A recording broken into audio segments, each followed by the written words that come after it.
ان کے 1000 سال ختم ہوئے تو 11ویں صدی میں سیکنڈ میلینیم شروع ہوا تو پہلی صلیبی جنگیں ہوئی، لاکھوں مسلمان قتل کیے، صرف یروشلم کے اندر اتنا خون بہایا یہ خود ان کے ہسٹورینز لکھتے ہیں کہ جب ان صلیبیوں.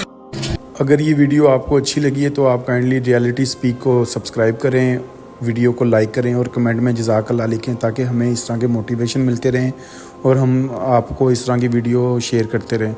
جزاک اللہ خیر. سے فوجیں چلیں گی، 6 عالم برآمد ہوں گے اور کوئی طاقت انہیں روک نہ سکے گی، ان کا منہ پھیر نہ سکے گی. یہاں تک کہ ایلیا حضور کے زمانے میں یروشلم کا نام تھا، یہاں تک کہ ایلیا میں جا کر نصب ہو جائے. گویا کہ یہ جو ہمارے ہاتھ سے نکلا ہے قبضے سے، پہلے بھی عربوں کے ہاتھوں سے نکلا تھا بیت المقدس یروشلم، عرب واپس نہیں لے سکے تھے. کرد خون صلاح الدین ایوبی اس نے واپس لیا. عربوں میں دم نہیں رہا تھا، عیاشیوں کی وجہ سے کھوکھلے ہو چکے تھے. میں تجھ کو بتاتا ہوں تقدیر امم کیا ہے. شمشیر و سنا اول، طاؤس و رباب آخر. یہی وجہ ہے تو تقریباً 20 صدی کے بعد ان کی حکومت ختم. آسمارا حق موت در خون بھارت برزمی بر زوال ملک مستعصم امیر المومنین. یہ ہوا کہ نہیں ہوا؟ جبکہ آئے ہیں تاتاری ہورس اور جنہوں نے کہ آخری خلیفہ بنو عباس اسے محل میں سے نکالا، ایک کھان کے اندر لپیٹ کر اور اپنے گھوڑوں کے سوؤں تلے کچل دیا. عرب معزول کر دیے گئے تھے، لیکن اب دوبارہ عربوں کو جب سہارا ملا ہے، لیکن اب بھی انہوں نے کہیں اسلام قائم نہیں کیا. کوئی روس کا غلام رہا، کوئی امریکہ کا غلام رہا، کسی نے اس کا ساتھ دیا، کسی نے اس کا ساتھ دیا. تہذیب ہے تو مغربی، تمدن ہے تو مغربی، مذہب میں تم ہو نصارہ تو تمدن میں ہنود. یہ مسلمان ہیں جنہیں دیکھ کے شرمائے یہود. یہی معاملہ جب ان کا ہوا تو اب اللہ تعالیٰ کی طرف سے ان کے اوپر وہ عذاب کی بھٹی گرم ہونے والی. لیکن اس کے بعد پھر یہاں سے جائیں گے وہ جو ان کی مدد کریں گے، اور یہ ایلیا کو واپس لینے والے، یہ مسجد سے چلنے والے لشکر ہوں گے. یہ اسی علاقے میں جب انقلاب آ جائے گا، یہ علاقہ خراسان اور پاکستان، جب یہاں نظام خلافت قائم ہوگا، یہاں سے اسلام کی توسیع ہوگی اور یہاں سے جانب مشرق ہند اور جانب مغرب یہ جو یہودیوں کا سیلاب آ رہا ہے، ان دونوں کا مقابلہ کرنے کے لیے انشاءاللہ العزیز. ورنہ یہ اصابتان جو ہے ایک حدیث میں جمع کرنے کی کوئی اور حکمت ہو نہیں سکتی. ورنہ تو ہندوستان پہ کئی لشکر آئے ہیں، لیکن یہ کہ در حقیقت اسی وقت جبکہ عالم عرب میں وہ بھٹی دہکے گی، اسی وقت یہاں انقلاب آ چکا ہوگا. ایک طرف یہاں سے مدد کے لیے لشکر جائیں گے کہ جو مسلمان عرب جو ہے ان کی مدد کریں گے، حضرت مہدی کے جھنڈے تلے لڑیں گے، حضرت مہدی کی حکومت کو مستحکم کریں گے. جو اتبعون للمہدی اسی طرح وہ ہندوستان کی طرف پیش قدمی کریں گے. اور یہی سے جیسے اس وقت سیلاب نکلا تھا جزیرہ نما عرب سے، ایک دانی طرف ایک بائیں طرف، ایران، افغانستان، ترکستان، ادھر مصر، لیبیا، الجزائر، مراکش، موریٹانیہ، اسی طریقے سے انشاءاللہ اسی علاقے سے اس کا عذاب ہوگا اور بات آگے بڑھے گی. تو اثر حاصل کیا ہے؟ یہ ہونا ہے، پچھلے آثار ثابت کر رہے ہیں کہ ہونا ہے، حضور کی احادیث بتا رہی ہے کہ یہی سے ہونا ہے. ہوا صرف یہ ہے ہم بھٹک گئے، ہمیں اپنی منزل یاد نہ رہی. میں تو بہرحال ان لوگوں میں سے ہوں جنہوں نے نعرے لگائے تھے پاکستان کا مطلب کیا، لا الہ الا اللہ. میں سن 46 میں یہاں حبیبیہ ہال میں قائد اعظم نے مسلم اسٹوڈنٹ فیڈریشن کے جس اجلاس کو خطاب کیا تھا، ضلع حصار سے جو 2 ڈیلیگیٹ آئے تھے ان میں سے ایک میں تھا. میں نے بہرحال اس تحریک میں بھی حصہ لیا ہے، ایک ننھے کارکن کی حیثیت سے لیا ہے. پھر حالات کو بدلتے اپنے آنکھوں سے دیکھا ہے. ہم کہاں سے کہاں جا پہنچے ہیں. ضرورت صرف اس بات کی ہے کہ آج ہمارا حال یہ ہے، ہماری قیادت، ہماری سیاست ان لوگوں کے ہاتھ میں ہے کہ وہ فریب خوردہ شاہی کہ پناہ ہو کر کے پھیرے، اسے کیا خبر کہ کیا ہے، تب وہ تاب جاویدانہ. ان کی تہذیب مغربی، ان کی ذہنیت مغربی، ان کی وضاحت مغربی، ان کا تمدن مغربی، ان کی سوچ مغربی، ان کے سارے اطوار مغربی. حضرت عمر رضی اللہ تعالیٰ عنہ قائد خلافت ہے، بیت المقدس کا محاصرہ کیا گیا، فصیل بڑی اونچی، شہر اندر سے سیلف سفیشینٹ، حملے کا راستہ کوئی نہیں. محاصرہ طول کھینچ رہا ہے لیکن ان کے پاس رسد بھی موجود ہے، پانی بھی موجود ہے، وہ دروازے بند کر کے بیٹھے ہیں. پھر آخر اللہ تعالیٰ کی مشیت کا دور کیسے ہوا؟ ان کے کچھ علماء آئے فصیل پر، کہا دیکھو مسلمانوں، تم قیامت تک بھی یہاں پڑے رہو گے محاصرہ کر کے، ہمارا یہ شہر فتح نہیں ہوگا. ہاں ایک درویش بادشاہ کے ہاتھوں یہ شہر فتح ہونا ہے، لیکن تمہارے اندر ہمیں وہ نظر نہیں آ رہا. ابو عبیدہ بن الجراح رضی اللہ تعالیٰ عنہ امین هذه الامہ، ان کا فوراً ذہن گیا وہ درویش بادشاہ مدینے میں بیٹھا ہوا ہے عمر رضی اللہ تعالیٰ. اب ایک اور عمر بھی ہے جو قندھار میں بیٹھا ہے. نقشہ وہی ہے، سادگی کی حد تک نقشہ وہی، بالکل وہی، اپنی آنکھوں سے دیکھا وہی سادگی. عمر اول عمر ثانی کے عمر بن عبد العزیز، اب اللہ کے فضل سے اللہ تعالیٰ ایدہ اللہ بنصرتہ، اللہ تعالیٰ ان کی نصرت فرمائے، دشمنوں کو ان کے مقابلے میں نیست و نابود کرے. انہوں نے ریکویسٹ بھیج دی کہ حضور تشریف لائیے، یہ شہر فتح ہو جائے. وہ ہے سفر تاریخی، اتنا طویل سفر، تقریباً 700 میل، ایک اونٹ، ایک خادم، ایک منزل پہ امیر المومنین اوپر بیٹھے، خادم آگے چل رہا ہے، اگلی منزل پہ خادم اوپر بیٹھا ہے، امیر المومنین آگے جا رہا ہے. اور جب پہنچے ہیں تو وہ گاڑی تھی خادم کی، انہیں ہاتھ جوڑ دیا حضور خدا کے لیے، کیا کہیں گے لوگ، وہ میرا برا حال کر دینے، تمہیں شرم نہیں آیا، امیر المومنین پیدل آگے چل رہے ہیں، نکیل پکڑ کر تم بیٹھے ہو اوپر براجمان ہو. حضرت عمر فرمایا نہیں، باری تمہاری بیٹھ. اس حال میں پہنچے. اور پھر یہ کہ ابو عبیدہ بن الجراح آئے ہیں، استقبال کیا ہے تو دیکھا ہے کہ ساتھ میں چلے آ رہے ہیں، عمر نکیل پکڑے ہوئے چلے آ رہے ہیں. اور کہتے ہیں کہ کہیں کیچڑ ویچڑ تھا، جوتے خراب ہو گئے تو وہ بھی اتار کے ہاتھ میں پکڑے ہوئے، کپڑے تو چھ ہی پھٹے ہوئے. انہوں نے کہا کہ حضرت ابو عبیدہ نے، دیکھیے یہ بڑا متمدن ملک ہے، بڑا مہذب علاقہ ہے یہ، اگر آپ بولیے اپنا دوست فرما دیں تب جا کے پیش کروں، آپ بات تو کریں گے. آپ نے فرمایا نحن قوم اعزنا اللہ بالاسلام، ہم وہ قوم ہیں جنہیں اللہ نے عزت دی ہے اسلام کے ذریعے سے، کپڑوں کے ذریعے سے، دولت کے ذریعے سے. اسی حال میں گئے ہیں، اوپر سے انہوں نے کھڑے ہو کر نشانیاں دیکھی، اپنی کتابیں کھولی، ہاں یہ وہی ہے، چلو جی سرنڈر، شہر تمہارے ہاتھ میں. خون کا ایک قطرہ نہیں بہا اور بیت المقدس فتح ہوا. لیکن اس وقت حضرت عمر نے ایک نرمی یہ کی کہ یہودیوں کے لیے بھی اسے اوپن سٹی قرار دے دیا. یہ احسان عظیم حضرت عمر کا. اس سے پہلے یہودی آ ہی نہیں سکتا تھا، داخل نہیں ہو سکتا تھا، وہاں آ کر وزٹ نہیں کر سکتا تھا، زیارت نہیں کر سکتا تھا اپنے مقدس مقامات کی. حضرت عمر نے یوں سمجھیے کہ تقریباً 550 برس کے بعد ان کے لیے راستہ کھولا ہے کہ ہاں تم آ سکتے ہو، زیارت کر سکتے ہو. لیکن یہ عیسائیوں نے لکھوایا معاہدے کے اندر، انہیں یہاں آپ آزاد ہونے کی اجازت نہیں دی، لیکن ہم وزٹ دی پلیسز دیکھیں، زیارتیں کریں تو کیا. یہ معاہدہ حضرت عمر کا ہے رضی اللہ تعالیٰ، جو کہ خلافت راشدہ کے بعد بنو امیہ نے بھی اس کو آرڈر کیا، بنو عباس نے کیا. پھر جو ہمارے یہ ترکوں میں اندر خلافت آئی تو ترک خلفاء نے بھی اس معاہدے کی پوری پابندی کی. فلسطین میں آ سکتے ہیں یہودی صرف زائرین کی حیثیت سے، وہاں بات نہیں ہو سکتی. اب آئیے اگلا دور آیا حضرت عثمان کا دور خلافت. یہ ہے وہ وقت کہ اب یہود نے امت مسلمہ کی پیٹھ میں چھڑا کھولا. وہ کیسے؟ ایک یہودی عبداللہ ابن سبا اسلام کا لبادہ اوڑھ کر آ گیا، معاشرے کا جائزہ لے لیا. ان میں بنو ہاشم اور بنو امیہ میں جو پرانی کشاکش تھی اس کے کچھ نہ کچھ جراثیم باقی ہیں. اگر ان کو ذرا بھڑکا دیں تو مسلمانوں میں انتشار پیدا ہو. کہا یہ عثمان کون ہے؟ یہ تو بنو امیہ میں سے ہے، یہ حق تو بنو ہاشم کا ہے، خلافت ان کے پاس ہونی چاہیے، محمد کے تو رشتے دار لوگ صلی اللہ علیہ وسلم. عوام الناس کے اندر بات پھیلنی شروع ہوئی. پھر ایک بڑی سازش کے انداز میں حضرت عثمان کے خلاف پروپیگنڈا، حضرت عثمان کے جو عاملین تھے، گورنر تھے، ان کے خلاف پروپیگنڈا، اور ایسی ہوشیاری کرتے تھے کہ کوفے میں کوفے کے حاکم کے خلاف کچھ نہیں کہنا ہے. اجی مصر میں یہ ہو رہا ہے، اجی شام میں یہ ہو رہا ہے، اجی یہ جو عثمان ہے وہ یہ کر رہا ہے، یہ ظلم ہو رہا ہے، یہ لوٹ مار ہو رہی ہے، یہ خیانتیں ہو رہی ہیں. اب نہ تو اس زمانے میں مینز آف کمیونیکیشن، کیسے تصدیق کریں گے؟ افواہیں تو آپ آج کراچی کے اندر شروع ہو جائے تو پتہ نہیں چل سکتا کسی کو کہ کیا اس میں صداقت ہے کیا نہیں ہے. اور بری بات جو ہے فطرت انسانی کی کمزوری ہے، وہ فوراً قبول کرتا ہے. کسی کے بارے میں اچھی بات ماننے کو تیار نہیں ہوتا، لیکن بری بات تو فوراً تیار. بہرحال یہ فتنہ انہوں نے اٹھایا، حضرت علی کی الوہیت کا فتنہ اٹھایا، حضرت عثمان کے خلاف الفتنۃ الکبریٰ برپا کیا. حضرت عثمان شہید ہوئے. اس کے بعد 5 برس تک مسلمان ایک دوسرے کی گردنیں کاٹتے رہے، بابی خانہ جنگی ہوئی. امت کو وہ زخم لگایا ہے جو آج تک جس سے خون رس رہا ہے. یہ شیعان عثمان اور شیعان علی تھے جو بعد میں پھر سنی اور شیعہ ہوا، اور آج تک فتنہ کس نے جگایا؟ ایک عبداللہ ابن سبا یہودی اور اس کے کارندے. شیطان کا ایجنٹ، اور انسانوں میں سے بھی اس کے جو بھی حواریین تھے اور شیطانوں کے اندر سے بھی انہوں نے جو آگ کو بڑھتا ہے.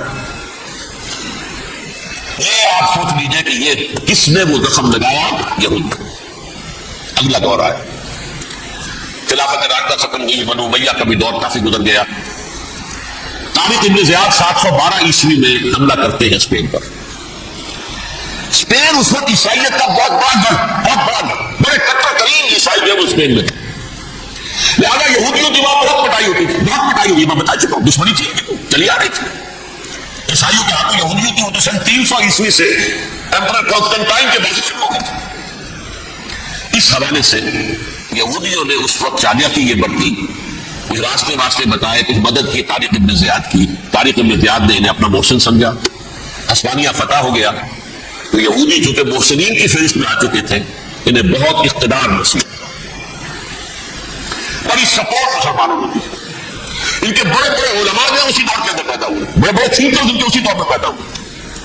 بن گوریون جو تھے ایک وزیر اعظم تھا اسرائیل کا، اس نے یہ لکھا اپنی کتاب میں، Muslim Spain was the golden era of our diaspora. وہ ڈائسپورا جو 70 عیسوی سے شروع ہوا تھا اور 1917 عیسوی تک جاری رہا ہے، اس میں سے گولڈن ایرا ہمارا جو تھا وہ مسلم اسپین کا. اسپانیہ میں بیٹھ کر ہم نے عیش کیا. لیکن وہاں سے انہوں نے اور جو کچھ کیا، تو داستان کے جو بہت سے گوشے ہیں، لیکن میں جس اسٹریٹ لائن میں چل رہا ہوں اس کے اعتبار سے ایک بات سمجھ گئی. وہاں بیٹھ کر انہوں نے اب عیسائیت کو پیٹھ میں چھڑا تھا، پروٹیسٹنٹ مذہب پیدا کیا، تقسیم کر دیا. جیسے شیعہ سنی کی تقسیم، عبداللہ ابن سبا. رومن کیتھولک اور پروٹیسٹنٹ کی تقسیم، یہودی علماء. ہوتا کیا تھا، اسپانیہ کی یونیورسٹیاں ہیں، کارڈووا میں ہے، ٹولیڈو میں ہے، گریناڈا میں ہے، کرناٹا، قرطبہ، طلیطلہ. اور وہاں آتے تھے لوگ، فرانس سے چلے آ رہے ہیں نوجوان پڑھنے کے لیے، جرمنی سے چلے آ رہے ہیں، اٹلی سے چلے آ رہے ہیں. 3 ہی ملک قریب قریب پڑھتے ہیں سینٹرل جو یورپ کے ہیں. یہاں پر جو ہے وہ اسلام جو نور پھیلا رہا تھا اس سے بھی مستفید ہوئے. جہالت کے جو ہے پردے ان کے وہ چھٹے. اس کے ساتھ ہی وہ یہودی وہاں ان کے اندر جو جراثیم داخل کر رہے تھے، وہ اس عیسائیت کے خلاف بغاوت جو اس وقت دنیا میں. اب میں آپ کو ذرا اس جو انسانوں میں سے انسان دشمنی کا جن کا سب سے بڑا رول ہے، میں ان کی 2000 سالہ تاریخ کا آپ کے سامنے نقشہ رکھنا چاہتا ہوں. ان 1400 سال کا تو میں نے صرف 4 آپ کو پوائنٹس بتائے. موسیٰ سے عیسیٰ تک 1400 برس علیہ السلام. 2 مرتبہ عروج، 2 مرتبہ زوال. اشیریوں کے ہاتھوں پٹوائی، بابلیوں کے ہاتھوں پٹانا، گریکس کے ہاتھوں مرمت، رومنس کے ہاتھوں مرمت. یہ جو 2000 سال ہے، کیونکہ اب تو ظاہر بات ہے 21ویں صدی شروع ہو گئی، 20 صدیاں حضرت مسیح کو پوری ہو گئی. پہلی بات نوٹ کیجئے، حضرت مسیح کی پیدائش ہے سن 1 قبل مسیح. یہ نقطہ آپ نے کبھی سنا یا نہیں؟ جب ملینیم کا سلسلہ شروع ہوا تھا پچھلے سال، تو میں نے بیان کر دیا تھا کہ ایک عجیب حساب کے اندر انہوں نے غلطی کی ہوئی ہے. حضرت مسیح کی پیدائش ہوئی 25 دسمبر کو. سن انہوں نے شروع کر دیا، جو اس کے بعد جنوری آئی تو پہلا سال شروع ہو گیا. اگر جنوری سے پہلا سال شروع ہوا تو یہ 6 دن جو ہے جو اس کے پچھلے سال کے تھے. لہذا کہا جائے گا کہ Jesus Christ was born 1 year before Christ BC. تو 1 قبل مسیح میں حضرت مسیح کی پیدائش ہوئی. یہ آخری اسرائیلی نبی اور رسول. یہودی علماء کی مخالفت، دشمنی، سولی پر چڑھوا دینا میں بیان کر چکا ہوں. سن 33 عیسوی میں جبکہ حضرت مسیح کی عمر 33 برس تھی، اللہ تعالیٰ نے انہیں زندہ آسمان پر اٹھا لیا. لیکن یہودیوں نے اپنے خیال کے مطابق انہیں سولی پر چڑھوا دیا، ان کی موت واقع ہو گئی. اگرچہ اس کے بعد یہ اختلاف ہے ان میں. یہودی کہتے ہیں وہ سولی پر چڑھ گیا، ختم ہوا، مر گیا. عیسائی کہتے ہیں نہیں، انتقال ہوا ہے مسیح کا صلیب پر، لیکن پھر وہ دوبارہ زندہ ہو گئے ہیں. ان کی لاش ایک غار میں رکھ دی گئی تھی، وہاں ریزریکشن ہو گیا، ان کا باعث بعد الموت وہی ہو گیا، اور پھر انہیں اللہ نے زندہ آسمان پر اٹھا لیا. تو ہمارے اور عیسائیوں کے درمیان نوٹ کر لیجیے، یہ چیز مشترک ہے کہ حضرت مسیح آسمان پر زندہ اٹھائے گئے. فرق کیا ہے؟ وہ سمجھتے ہیں کہ سولی دیے گئے، سولی پر مرے، پھر زندہ ہوئے، پھر گئے. ہم سمجھتے ہیں کہ نہیں، وما صلبوہ وما قتلوہ، انہوں نے صلیب دے سکے انہیں اور نہ انہیں قتل کر سکے، بل رفعہ اللہ الیہ، اللہ نے اٹھا لیا. پھر ہمارا اور یہ اس کا عیسائیوں کا ایک اور اتفاق ہے سیکنڈ کمنگ آف جیسس، حضرت مسیح دوبارہ آئیں گے، یہ عیسائیوں کا بھی عقیدہ ہے اور ہمارا بھی۔ بہرحال تو جیسا کہ میں نے عرض کیا کہ اس وقت یہ عذاب استیصال، عذاب اکبر کے مستحق ہو چکے تھے، لیکن اللہ نے ان کی مدت دراز کی ہے، لیکن ان پر دنیاوی عذاب کا ایک کوڑا جو ہے اللہ تعالیٰ کی طرف سے اسی وقت برسا، دنیاوی عذاب دنیا میں رہتے ہوئے ختم نہیں کیا۔ 37 برس بعد حضرت مسیح کے رفع سماوی کے 37 برس بعد سن 70 میں یہودیوں نے بغاوت کی رومیوں کے خلاف، رومی ٹائٹس جنرل تھا ایک، اس نے پھر جو حملہ کیا ہے 1,33,000 یہودی ایک دن میں قتل کیا یروشلم میں، اور ہیکل سلیمانی گرا دیا۔ وہ ہیکل پہلے بھی گرا تھا، پہلے 1400 سال کے دوران میں بھی نبوکدنضر نے گرایا تھا، لیکن پھر اس کے 150 سال بعد انہوں نے دوبارہ بنا لیا تھا، اس لیے وہ اسے سیکنڈ ٹیمپل کہتے ہیں۔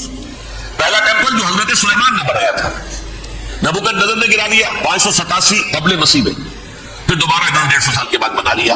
وہ اس تاریخ کا حصہ ہے، میں نے جس کے بارے میں آپ کو تفصیل نہیں بتائی۔ اس میں یہ ہوا سن 70 میں وہ گرا دیا گیا، وہ آگ پہ گرا پڑا ہوا ہے۔ نمبر 2 یہ کہہ دیا گیا کہ یہودیوں اس ارض فلسطین سے نکل جاؤ، تم یہاں نہیں رہ سکتے، لہذا جس کا جہاں سینگ سمایا چلا گیا، یورپ میں چلے گئے، ایشیا میں آ گئے، عرب میں آ گئے، یہ 3 قبیلے جو رات بھی میں نے عرض کیا تھا، بنو قینقاع، بنو نذیر اور بنو قریظہ، یہ وہاں سے آ کے مدینے میں آباد ہو گئے، جس کا جہاں سینگ سمایا، افریقہ میں، ہندوستان میں، جہاں ڈایاسپورا اسے کہتے ہیں، وہ آپ نوٹ کر لیجیے اس لفظ ڈایاسپورا، ہمارا دور انتشار، جبکہ ہمیں ہماری اصل سرزمین تو فلسطین ہے، حضرت ابراہیم کا مسکن، حضرت اسحاق حضرت یعقوب کا مسکن فلسطین، یہ ہے ہماری اصل جاگیر، یہ تو ہماری جدی پشتی جاگیر ہے، لیکن یہاں سے نکال دیے گئے سن 70 عیسوی میں، اور وہاں سے لے کے 1917 تک ان کا ڈایاسپورا جاری رہا، یہ دور انتشار۔ اس دور انتشار کے چند حصے ہیں جس کو میں چاہتا ہوں کہ آپ علیحدہ علیحدہ سمجھ لیں۔ دور انتشار کا جو پہلا جو ہے تقریباً 300 برس، رومی حکمران تھے، وہ یہودیوں کے بھی دشمن تھے اور عیسائیوں کے بھی دشمن تھے، عیسائی اور یہودی ایک دوسرے کے بھی دشمن تھے، لیکن رومی سمجھتے تھے کہ یہ ایک ہی تھیلی کے چٹے بٹے ہیں۔ رومیوں کے نزدیک عیسائی بھی یہودیوں ہی کا ایک فرقہ تھے، کوئی علیحدہ مذہب تو تھا ہی نہیں، لہذا رومی جو ہے رومنز وہ ان دونوں کو ستاتے تھے، مارتے تھے، اور یہ آپس میں لڑتے تھے، یہودی عیسائیوں کو مارتے تھے، عیسائی یہودیوں کو مارتے تھے۔ یہ ہے 300 برس تک کی تاریخ۔ سن 300 عیسوی میں کیا ہوا؟ ایک معجزہ ہو گیا، بہت عظیم ایمپرر کانسٹینٹائن قسطنطین اعظم، رومن ایمپررز میں سے بہت بڑا ایمپرر، وہ عیسائی ہو گئے۔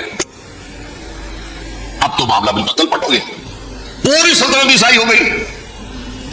اب عیسائیوں کے عیش ہو گئے اور یہودیوں پہ مار پڑنی شروع ہوئی۔ اب عیسائیوں کا خود سوچئے کہ جنہیں وہ خدا بنا بیٹھے ہیں، خدا کا بیٹا قرار دے رہے ہیں، ان کے قاتل کون؟ یہودی بدماش۔ لہذا ان کی وہ پٹائی شروع ہوئی ہے یورپ میں، پوری رومن امپائر میں انہیں ذلیل کیا گیا، شہروں میں آمد بند، علیحدہ رہو، گھیٹوز کے اندر رہو۔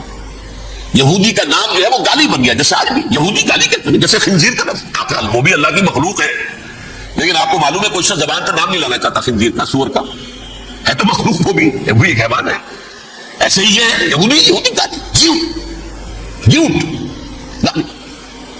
لہذا ایک طرف تو ان دونوں کے درمیان دشمنی، اس کو قرآن کہتا ہے وَأَغْرَيْنَا بَيْنَهُمُ الْعَدَاوَةَ وَالْبَغْضَاءَ، ہم نے ان کے مابین دشمنی جو ہے پیدا کر دی۔ اور جب یہ پوری سلطنت عیسائی ہو گئی تو قافیہ تنگ ہو گیا یہودیوں کا۔ اب آئیے 571 عیسوی،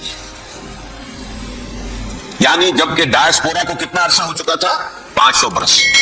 سن 70 سے شروع ہوا ڈایاسپورا، جب ٹائٹس نے گرایا ہے ہیکل کو اور نکال مار کیا انہیں فلسطین سے، بھاگ جاؤ یہاں ایک یہودی بھی نہیں رہے گا، فلسطین سے نکال دیے۔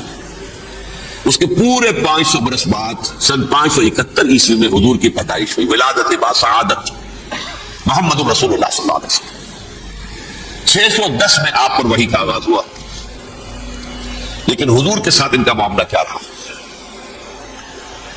اول تو جبکہ حضور ابھی مکے ہی میں تھے، یہودیوں نے ریشہ دوانیاں شروع کر دی حضور کے خلاف، قریش مکہ کو سکھاتے تھے، پڑھاتے تھے، ان سے یہ پوچھو، ان سے یہ پوچھو، انہیں اس طرح تنگ کرو، ان سے یہ امتحان لو، یہ آپ کے علم میں ہے۔ سورہ بنی اسرائیل میں، سورہ کہف میں وہ سوالات، امتحانی سوالات آئے کہ ذوالقرنین کون تھا، اصحاب کہف کون تھے، وہ رسول بنے پھرتے ہو تو بتاؤ، اور یہ روح کی حقیقت کیا بتاؤ۔ یہ ساری بے شدوانیاں کر رہے تھے بیٹھے ہوئے، ابھی وہیں پر حضور ابھی پہنچے بھی نہیں۔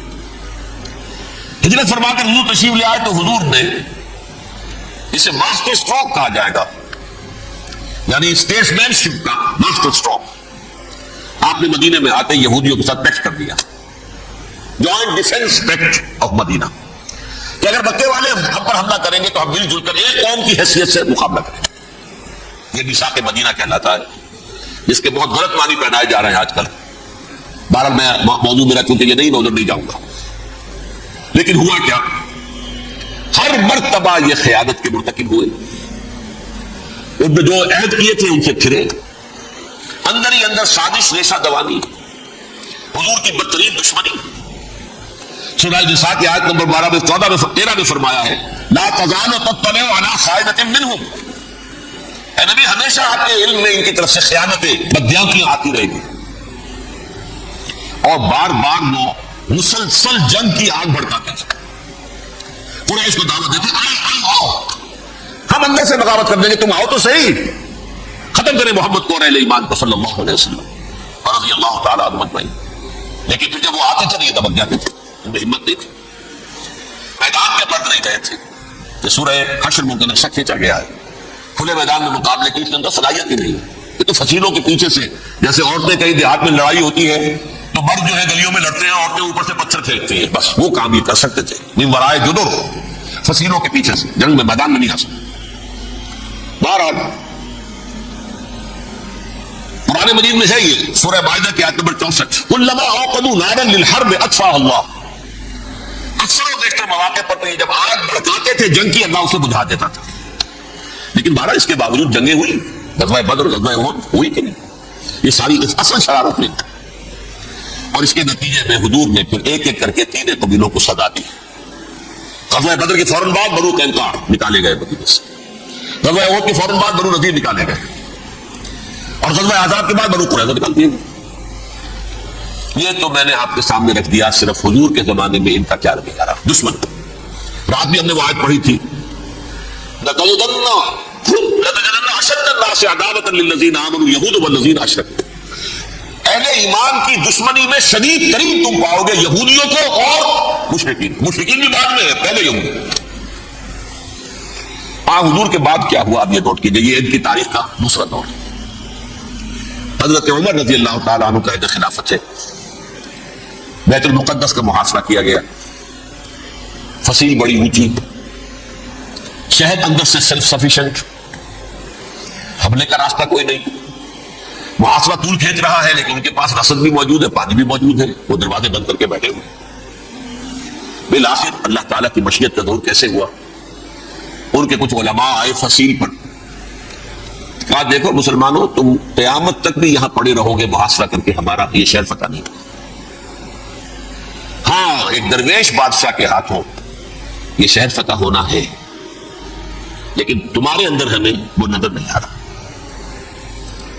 ابو عبیدہ بن الجراح رضی اللہ تعالیٰ عنہ، امین هذه الامہ، ان کا فوراً ذہن گیا وہ درویش بادشاہ مدینے میں بیٹھا ہوا ہے، عمر رضی اللہ تعالیٰ۔ اب ایک اور عمر بھی ہے جو قندھار میں بیٹھا ہے، نقشہ وہی ہے، سادگی کی حد تک نقشہ وہی، بالکل اپنی آنکھوں سے دیکھا وہی سادگی۔ عمر اول، عمر ثانی تھے عمر بن عبد العزیز۔ اب ایک اللہ کے فضل سے اللہ تعالیٰ ایدہ اللہ بنصرتہ، اللہ تعالیٰ ان کی نصرت فرمائے، دشمنوں کو ان کے مقابلے میں نیست و نابود کرے۔ انہوں نے ریکویسٹ بھیج دی کہ حضور تشریف لائیے، یہ شہر فتح ہو جائے۔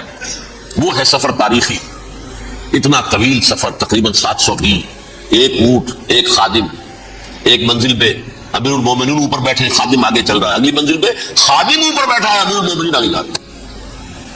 اور جب پہنچے ہیں تو وہ باری تھی خادم کی، انہیں ہاتھ جوڑ دیا حضور خدا کے لیے، تم کیا کہیں گے لوگ، وہ میرا برا حال کر دیں گے، تمہیں شرم نہیں آئی، امیر المومنین پیدل آگے چل رہے ہیں، نکیل پکڑ کر تم بیٹھے اوپر بھاج مارو۔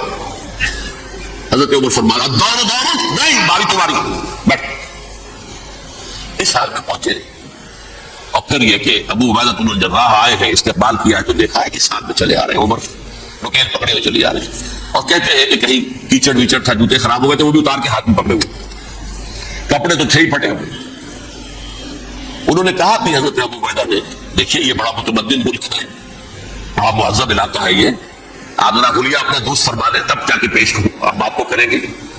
آپ نے فرمایا نحن قوم اعزنا اللہ بالاسلام, ہم وہ قوم ہیں جنہیں اللہ نے عزت دی ہے اسلام کے ذریعے سے, کپڑوں کے ذریعے سے دی, دعوت کے ذریعے سے. اسی حال میں گئے ہیں, اوپر سے انہوں نے کھڑے ہو کر نشانیاں دیکھی, اپنی کتابیں کھولی, ہاں یہ وہی ہے, اچھا لو جی سرنڈر, شہر تمہارے ہاتھ. خون کا ایک قطرہ نہیں بہا اور بیت المقدس فتح. لیکن اس وقت حضرت عمر نے ایک نرمی یہ کی کہ یہودیوں کے لیے بھی اسے اوپن سٹی قرار دے دیا. یہ احسان عظیم حضرت عمر کا. اس سے پہلے یہودی آ ہی نہیں سکتا تھا, داخل نہیں ہو سکتا تھا, وہاں وہ آ کر وزٹ نہیں کر سکتا تھا, زیارت نہیں کر سکتا تھا اپنے مقدس مقامات کی. حضرت عمر نے یوں سمجھیے کہ تقریباً 550 برس کے بعد ان کے لیے راستہ کھولا ہے کہ ہاں تم آ سکتے ہو, زیارت کر سکتے ہو. لیکن یہ عیسائیوں نے لکھوایا معاہدے کے اندر, انہیں یہاں آپ آباد ہونے کی اجازت نہیں دیں, لیکن کم وزٹ دی پلیسز, دیکھیں زیارتیں کریں اور جائیں. یہ معاہدہ حضرت عمر کا ہے رضی اللہ تعالیٰ, جو پھر خلافت راستہ کے بعد بنو امیہ نے بھی اس کو آرڈر کیا, بنو عباس نے کیا. پھر جو ہمارے یہ ترکوں میں اندر خلافت آئی تو ترک خلفاء نے بھی اس معاہدے کی پوری پابندی کی. فلسطین میں آ سکتے ہیں یہودی صرف زائرین کی حیثیت سے, وہاں آباد نہیں ہو سکتے. اب آئیے اگلا دور آیا حضرت عثمان کا دور خلافت. یہ ہے وہ وقت کہ اب یہود نے امت مسلمہ کی پیٹھ میں چھڑا کھولا. وہ کیسے؟ ایک یہودی عبداللہ ابن سبا اسلام کا لبادہ اوڑھ کر آ گیا, معاشرے کا جائزہ لے لیا. ان میں بنو ہاشم اور بنو امیہ میں جو پرانی کشاکش تھی اس کے کچھ نہ کچھ جراثیم باقی ہیں. اگر ان کو ذرا بھڑکا دے تو مسلمانوں میں انتشار پیدا ہوتا ہے. کہا یہ عثمان کون ہے؟ تو بنو امیہ میں سے ہے, یہ حق تو بنو ہاشم کا ہے, خلافت ان کے پاس ہونی چاہیے, محمد کے تو رشتے دار وہ ہیں صلی اللہ علیہ وسلم. عوام الناس کے اندر بات پھیلنی شروع ہوئی. پھر ایک بڑی سازش کے انداز میں حضرت عثمان کے خلاف پروپیگنڈا, حضرت عثمان کے جو عاملین تھے, گورنر تھے, ان کے خلاف پروپیگنڈا, اور ایسی ہوشیاری کرتے تھے کہ کوفے کے حاکم کے خلاف کچھ نہیں کہنا ہے. اجی مصر میں یہ ہو رہا ہے, اجی شام میں یہ ہو رہا ہے, اجی یہ جو عثمان ہے وہ یہ کر رہا ہے, یہ ظلم ہو رہا ہے, یہ لوٹ مار ہو رہی ہے, یہ خیانتیں ہو رہی ہے. اب نہ تو اس زمانے میں مینز آف کمیونیکیشن, کیسے تصدیق کریں گے؟ افواہیں تو آپ آج کراچی کے اندر شروع ہو جائے تو پتہ نہیں چل سکتا کسی کو کہ کیا اس میں صداقت ہے, کیا جھوٹ ہے. اور بری بات جو ہے فطرت انسانی کی کمزوری ہے, وہ فوراً قبول کرتا ہے. کسی کے بارے میں اچھی بات ماننے کو تیار نہیں ہوتا, لیکن بری بات تو فوراً تیار ہوتا. بہرحال یہ فتنہ انہوں نے اٹھایا, حضرت علی کی الوہیت کا فتنہ اٹھایا, حضرت عثمان کے خلاف الفتنۃ الکبریٰ برپا کیا. حضرت عثمان شہید ہوئے. اس کے بعد 5 برس تک مسلمان ایک دوسرے کی گردنیں کاٹتے رہے, باہمی خانہ جنگی ہوئی. امت کو وہ زخم لگایا ہے جو آج تک جس سے خون رس رہا ہے. یہ شیعان عثمان اور شیعان علی تھے, جو بعد میں پھر سنی اور شیعہ ہو, اور آج تک فتنہ کس نے جگایا؟ ایک عبداللہ ابن سبا یہودی اور اس کے کارندے, شیطان کا ایجنٹ, اور انسانوں میں سے بھی اس کے جو بھی حواریین تھے اور شیطانوں کے اندر سے بھی, انہوں نے بھی اس آگ کو پڑھتا ہے. یہ آپ سوچ لیجئے کہ یہ کس نے وہ زخم لگایا؟ یہودی. اگلا دور آیا, خلافت راشدہ ختم ہوئی, بنو امیہ کا بھی دور کافی گزر گیا. طارق ابن زیاد 712 عیسوی میں حملہ کرتے ہیں اسپین پر. اسپین اس وقت عیسائیت کا بہت بڑا گڑھ, بڑے کٹر ترین عیسائی جو اسپین میں تھے. لہٰذا یہودیوں کی وہاں بہت پٹائی ہوتی تھی, بہت پٹائی ہوتی, میں بتا چکا, دشمنی تھی ان کی, چلی آ رہی تھی. عیسائیوں کے ہاتھوں یہودیوں کی وہ تو سن 300 عیسوی سے ایمپرر کانسٹنٹائن کے بعد شروع ہو گئی تھی. اس حوالے سے یہودیوں نے اس وقت چالیاتی یہ برتی, کچھ راستے بتائے, کچھ مدد کی طارق ابن زیاد کی. طارق ابن زیاد نے انہیں اپنا محسن سمجھا, حسنانیہ فتح ہو گیا. تو یہودی چونکہ محسنین کی فہرست میں آ چکے تھے, انہیں بہت اقتدار نصیب, بڑی سپورٹ مسلمانوں نے دی. ان کے بڑے بڑے علماء جو اسی دور کے اندر پیدا ہوئے, بڑے بڑے تھنکرز ان کے اسی دور میں پیدا ہوئے. بن گوریون جو کہ ایک وزیر اعظم تھا اسرائیل کا, اس نے یہ لکھا اپنی کتاب میں, Muslim Spain was the golden era of our diaspora. وہ ڈائسپورا جو 70 عیسوی سے شروع ہوا تھا اور 1917 عیسوی تک جاری رہا ہے، اس میں سے گولڈن ایرا ہمارا جو تھا وہ مسلم اسپین تھا. ہسپانیہ میں بیٹھ کر ہم نے عیش کیے. لیکن وہاں سے انہوں نے اور جو کچھ کیا، یہ تو داستان کے تو بہت سے گوشے ہیں، لیکن میں جس اسٹریٹ لائن میں چل رہا ہوں اس کے اعتبار سے ایک بات سمجھ لیجیے. وہاں بیٹھ کر انہوں نے اب عیسائیت کی پیٹھ میں چھڑا گھوما، پروٹیسٹنٹ مذہب پیدا کیا، تقسیم کر دیا. جیسے شیعہ سنی کی تقسیم عبداللہ ابن سبا، رومن کیتھولک اور پروٹیسٹنٹ کی تقسیم یہودی علماء. ہوتا کیا تھا؟ ہسپانیہ کی یونیورسٹیاں ہیں، کارڈووا میں ہے، ٹولیڈو میں ہے، گریناڈا میں ہے، گرناٹا، قرطبہ، طلیقلا، اور وہاں آتے تھے لوگ. فرانس سے چلے آ رہے ہیں نوجوان پڑھنے کے لیے، جرمنی سے چلے آ رہے ہیں، اٹلی سے چلے آ رہے ہیں. 3 ہی ملک قریب ترین پڑھتے ہیں سینٹرل جو یورپ کے ہیں. یہاں پر جو ہے وہ اسلام جو نور پھیلا رہا تھا اس سے بھی مستفیض ہوئے. جہالت کے جو ہے پردے ان کے وہ چھٹے. اس کے ساتھ ہی وہ یہودی وہاں ان کے اندر جو جراثیم داخل کر رہے تھے وہ اس عیسائیت کے خلاف بغاوت تھی جو اس وقت دنیا میں عیسائیت اس وقت تھی. پوپ کا راج تھا دنیا میں اس وقت. یورپ میں جو عیسائیت تھی اس میں ایک طرف بادشاہ تھے، لیکن بادشاہوں کی حیثیت وہاں پر یوں سمجھ لیجئے کٹ پتلیوں کی تھی. اصل قوت آپ کے ہاتھ میں تھی. اور پوپ کو انہوں نے جیسے قرآن نے کہا اتخذوا احبارهم ورهبانهم اربابا من دون اللہ، کیونکہ سینٹ پال نے شریعت موسوی ثابت کرنی تھی تو اب شریعت تھی ہی نہیں. پوپ کو اختیار تھا جس چیز کو چاہے حلال قرار دے دے، جس چیز کو چاہے حرام قرار دے دے. اتخذوا احبارهم ورهبانهم اربابا من دون اللہ. انہوں نے کہا ساتھ کہ پوپ کس بلا کا نام ہے، یہ بھی انسان ہے. بات تو ٹھیک تھی نا. اصل حیثیت تو کتاب کی ہونی چاہیے، ڈیوائن بک، ریویلڈ اسکرپچر. لہذا یہ کتاب ہر شخص پڑھ سکتا ہے. کوئی پوپ کے باپ کو جو ہے کوئی اس کے لیے پروپرائٹری رائٹس تو نہیں ہے کہ صرف پوپ پڑھ سکتا ہے یا پادری پڑھ سکتے ہیں. ہم بھی پڑھ سکتے ہیں، ہم بھی سمجھ سکتے ہیں. یہ باتیں تھی کہ جن کو بڑھا چڑھا کر بیان کر کے اور پوپ کا اقتدار ختم کرا دیا اور توجہ مرکوز کر دی بائبل کی طرف. اب بائبل میں بڑا حصہ تو اولڈ ٹیسٹمنٹ کا ہے. نتیجہ کیا ہوا؟ یہود کی عصمت پروٹیسٹنٹس کے نزدیک مسلم ہو گئی. اصل قوم تو یہ ہے، وہ دشمنی بدلی کہ نہیں بدلی. موسیٰ کے امتی یہ ہے، تورات موسیٰ کو دی گئی، ابراہیم کی نسل یہ ہے. لہذا وہ جو دشمنی تھی، جو عداوت تھی کہ ہمارے خدا کو سولی چڑھانے والے ہیں یہ بدماش، اس کا ازالہ ہوا اس پروٹیسٹنٹ مذہب کے نتیجے میں. یہ میں آپ کو بتاتا ہوں کہ ایک نتیجہ وہ نکلا ہے جسے برٹرینڈ رسل نے بیان کیا. اس کی کتاب ہے ان پریز آف آئیڈلنس، صفحہ 108. وہ لکھتا ہے دی Christians retaining the Judaic belief in a special revelation added to it the Roman desire for worldwide domination and the Greek taste for metaphysical subtleties. The combination produced the most fiercely persecuting religion that the world was yet known. یہ 3 چیزیں آ کر عیسائیت میں مل گئی. ایک تو جب یہ اولڈ ٹیسٹمنٹ جو ہے وہ ان کے ہاتھ میں آ گئی، اور اس کے میں کچھ آپ کو بتا دیتا ہوں کہ اولڈ ٹیسٹمنٹ کی تعلیمات، کیونکہ یہ اولڈ ٹیسٹمنٹ جو ہے یہ محرف تھی.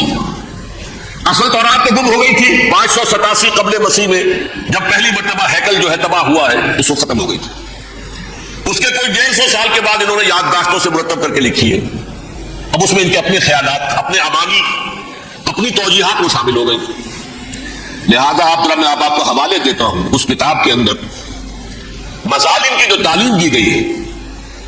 اہل کتاب نے اپنے مظالم قتل عام کے جواز کے لیے تورات میں تبدیلیاں کی اور پیغمبروں پر دہشت ناکی اور بدترین حرام کاری کے الزامات لگائے. سنیے، پہلا حوالہ ہے یہ گنتی باب 31 آیات 17-18.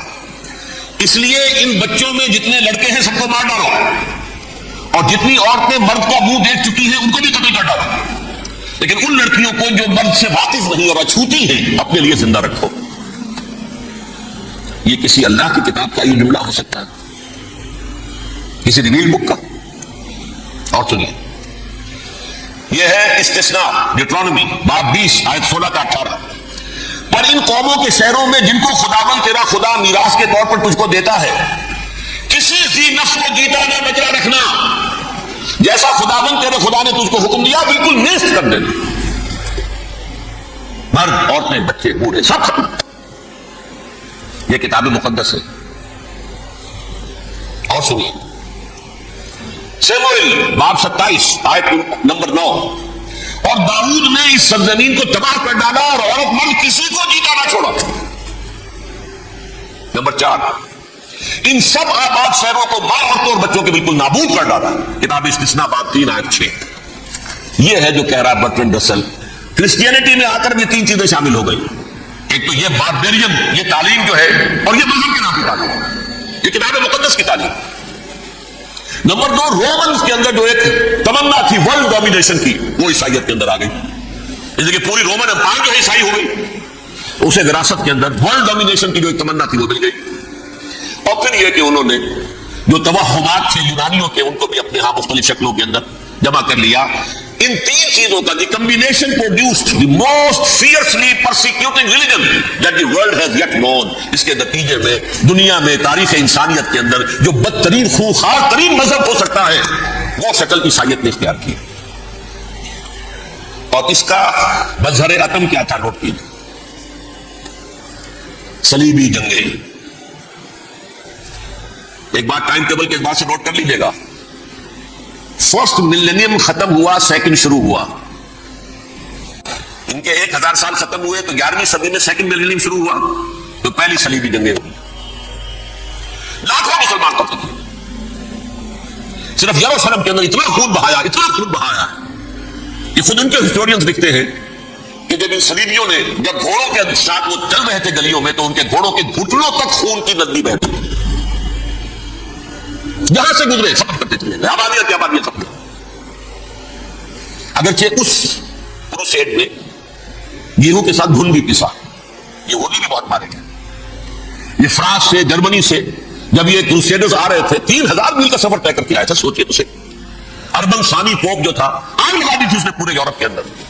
شرم سے ڈوب مرو, تمہارے مقدس علاقے مسلمانوں کے ہاتھ میں. انفیڈلس, یہ کافر, یہ مرتد, یہ ملحد. مسیح جہاں پیدا ہوا, مسیح کو جہاں سولی دی گئی وہ کہاں ہے؟ ان کے ہاتھ میں. تو آگ لگائی ہے 3000 میل کا فاصلہ طے کرتے یہ ڈاکٹر پہ آئیے. السلام علیکم سامعین. ڈاکٹر اسرار احمد صاحب کے مزید بیانات سننے کے لیے ہمارے چینل صدائے ایمان کو سبسکرائب کیجیے.